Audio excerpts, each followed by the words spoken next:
തൃശൂർ എടക്കളത്തൂരിൽ മകന്റെ വെട്ടേറ്റ് അമ്മ മരിച്ചു. തൃശൂർ എടക്കളത്തൂർ സ്വദേശിനി 68 വയസ്സുള്ള ചന്ദ്രമതിയാണ് മരിച്ചത്.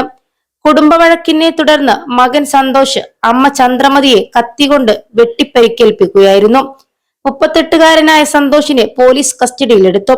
ഇയാളുടെ അറസ്റ്റ് വൈകാതെ രേഖപ്പെടുത്തും. എടക്കളത്തൂരിലെ വാടക വീട്ടിൽ ഇന്നലെ രാത്രിയായിരുന്നു സംഭവം. മദ്യപിച്ചെത്തിയ മകൻ വെട്ടുകത്തികൊണ്ട് ചന്ദ്രമതിയെ വെട്ടിപ്പരിക്കേൽപ്പിക്കുകയായിരുന്നു. തുടർന്ന് ചന്ദ്രമതിയുടെ തലക്കും താടിക്കുമാണ് പരിക്കേറ്റത്. വെട്ടിയ ശേഷം സന്തോഷ് തന്നെയാണ് വിവരം പേരാമംഗലം പോലീസിനെ അറിയിച്ചത്. പേരാമംഗലം പോലീസ് സ്ഥലത്തെത്തിയപ്പോൾ ചന്ദ്രമതിയെ രക്തം വാർന്ന നിലയിൽ കണ്ടെത്തിയത്. ഉടൻ പോലീസ് ആംബുലൻസ് വിളിച്ച് ചന്ദ്രമതിയെ മെഡിക്കൽ കോളേജിൽ എത്തിച്ചെങ്കിലും ഇന്ന് പുലർച്ചെ 3 മണിയോടെ മരണം സംഭവിച്ചു.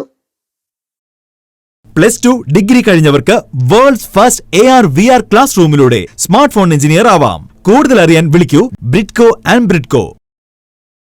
സന്തോഷിനെ സംഭവ സ്ഥലത്ത് വെച്ച് തന്നെ പേരാമംഗലം പോലീസ് കസ്റ്റഡിയിൽ എടുത്തിരുന്നു.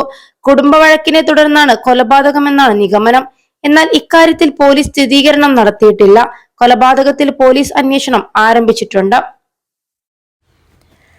മുടങ്ങിപ്പോയി നിങ്ങളുടെ പഠനം പൂർത്തിയാക്കൂ. അംഗീകൃത യൂണിവേഴ്സിറ്റികളിൽ നിന്നും ഓൺലൈനായും ഓഫ്ലൈനായും. Aid education.